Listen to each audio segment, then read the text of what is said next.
بسم اللہ الرحمن الرحیم۔ حضرت یعقوب علیہ السلام کا ایک بھائی تھا جسے انہوں نے 40 سالوں سے نہیں دیکھا تھا۔ انہوں نے ارادہ کیا کہ اپنے بھائی کی زیارت کریں۔ جب ان دونوں نے ایک دوسرے کی زیارت کی تو حضرت اسرائیل کو حکم ہوا کہ دونوں کی جان لے لیں اور ہمیں سپرد کر دیں۔ ملک الموت نے دونوں کی روح قبض کی اور خدا کی طرف لے گئے۔ حضرت یوسف علیہ السلام نے جب یہ سنا تو اپنے سر سے تاج اتار پھینک دیا اور اپنے بدن پر جو ریشمی لباس تھا اس کو پارا پارا کر دیا، اور سروپا برہنہ اپنے لشکر کے ساتھ دوڑے اور روتے ہوئے اپنے والد اور چچا کے جنازے تک پہنچے۔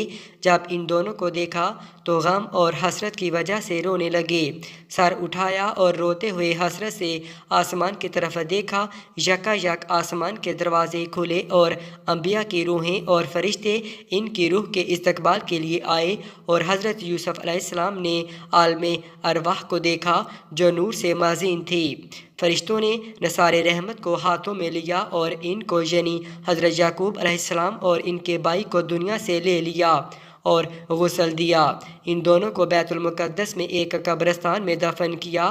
پس جب حضرت یوسف علیہ السلام دفن سے فارغ ہو چکے تو دوبارہ مصر آئے۔ خود کو دیکھا، 4 غموں نے ان کو لپیٹا ہوا تھا، ایک یتیمی کا دکھ، دوسرا غریبی کا درد و غم، غریبی یعنی غریب الوطنی، تیسرا باپ کی جدائی کا غم، اور چوتھا چچا کی جدائی کا غم۔ ان غموں کو برداشت کرنے کی طاقت نہیں تھی۔ جب رات ہوئی دریائے نیل کے کنارے گئے، مصلی بچھایا، اخلاص کے ساتھ کھڑے ہوئے اور رات سے دن تک نماز پڑھی۔ آخر میں کہا، اے خدا، تو نے بھائیوں کے مکر سے بچایا، عورتوں کے شر سے خبردار کیا اور زندان سے باہر نکالا اور حکمرانی دی، رسالت اور نبوت کا لباس پہنایا، علم و حکمت سکھایا۔ یہ دنیا باقی نہیں رہے گی۔ میری ایک دعا ہے، قبول کر لے اور اس عالم سے، اس دنیا سے مجھے مسلمان باہر نکال اور میرے آباء و اجداد کی صحبت عطا کر۔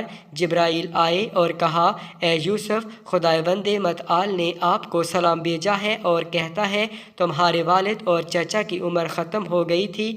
جب ایک دوسرے سے ملے تو مہلت نہیں ملی کہ ایک دوسرے سے بات کریں، اور دونوں کی جان لے لی گئی۔ تمہاری ابھی عمر ختم نہیں ہوئی، اسی طرح مناجات کرو اور اپنی زندگی کو آخرت کے لیے آمادہ کرو کہ جب موت کا وقت آ گیا تو مہلت نہیں دی جائے گی۔ پس حضرت یوسف علیہ السلام نے اپنے باپ کی وفات کے بعد تاج سر پر نہیں رکھا اور تخت پر نہیں بیٹھے۔ ہر رات خدا کی عبادت میں گزارتے اور دریائے نیل کے کنارے جاتے اور خدا سے مناجات کرتے۔ راتوں میں سے ایک رات حضرت یعقوب اور حضرت اسحاق علیہ السلام کو خواب میں دیکھا کہ جنت کا لباس پہنا ہوا تھا اور کرامت کا تاج سر پر سجایا ہوا تھا۔ حضرت یوسف سے کہا، اے یوسف، کئی سال ہوئے آپ کا دل ہم سے ملنے کی خواہش میں جل رہا ہے۔ آپ کو خوشخبری ہو کہ 3 دنوں تک ہم سے ملو گے۔ روایت میں ہے کہ حضرت یوسف علیہ السلام نے ان 3 دنوں میں وہاب کو دیکھنے کی خواہش میں اتنی گریہوزاری کی کہ ان کے والد حضرت یعقوب علیہ السلام نے ان 40 سالوں میں ان سے ملنے کی خواہش میں نہیں کی تھی۔ پس تیسرے دن ملک الموت آیا اور کہا، اے یوسف، آپ کی مدت ختم ہوئی، آپ کے آباء و اجداد آپ کے منتظر ہیں اور آنکھیں لگائے ہوئے ہیں تاکہ آپ کو دیکھیں۔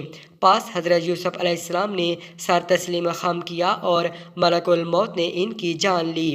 جان لینے سے پہلے ان کا دل تیزی سے دھڑکنے لگا تھا اور اعضاء لرزنے لگے۔ بھائیوں کو بلایا اور ہر ایک کو گلے لگایا اور خدا حافظ کیا۔ جب ملک الموت ان کی طرف متوجہ ہوئے، حضرت یوسف گریہ کرنے لگے۔ فرشتوں نے صدا بلند کی، مقربین اور روحانیون گریہ کرنے لگے۔ جب ان کی روح جدا ہوئی، حضرت جبرائیل آئے اور جنت سے سفید لباس لائے، انہیں غسل دیا، کفن پہنایا اور تابوت میں رکھا۔ بس زلیخا کو خبر دی گئی کہ آپ کو آرام پہنچانے والا ساتھی دنیا سے رحلت کر گیا۔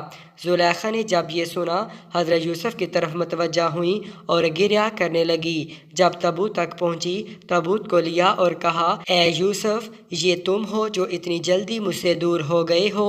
یہ تم ہو جو اچانک میری صحبت سے چلے گئے ہو؟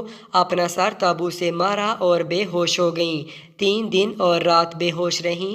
جب ہوش میں آئیں نوحہ کرنے لگیں اور پوچھنے لگیں حضرت یوسف نے آخری وقت اور رحلت کے وقت کیا کہا؟ ان سب نے کہا۔ حضرت یوسف نے فرمایا اے خدا اگر تمہارے نزدیک میری اہمیت ہے میری جان لے لے اس حالت میں کہ میں مسلمان ہوں اور صالحین کی صحبت میں رہوں۔ پھر کیا تھا؟ زلیخا نے بھی یہی درخواست کی اور کہا اے خدا میری جان مجھ سے لے لے اور صالحین کی صحبت تک پہنچا دے۔ اللہ تعالیٰ نے ان کی دعا قبول کی اور ان کے جسم سے روح خارج ہوئی اور حضرت یوسف کی روح تک پہنچی اور ان سے ملحق ہوئی تاکہ جیسے دنیا میں ایک دوسرے کے ساتھ تھے آخرت میں ایک دوسرے کے ساتھ ہوں۔ پھر ان کے جنازے اٹھائے گئے، مصریوں کی آہ و فغاں بلند ہوئی اور ہر کوئی نوحہ کرتے ہوئے رونے لگا۔ دفن کرنے کی جگہ میں اختلاف کرنے لگے۔ ایک گروہ نے کہا ان کو کنعان کے دروازے کے پاس دفن کریں۔ پاس اللہ تعالیٰ نے دریائے نیل کو خشک کیا اور بزرگان کو الہام کیا کہ دریائے نیل کے درمیان میں دفن کریں تاکہ جب پانی ادھر سے گزرے ان کی برکات کل عالم اور اس جگہ کے اطراف تک پہنچے۔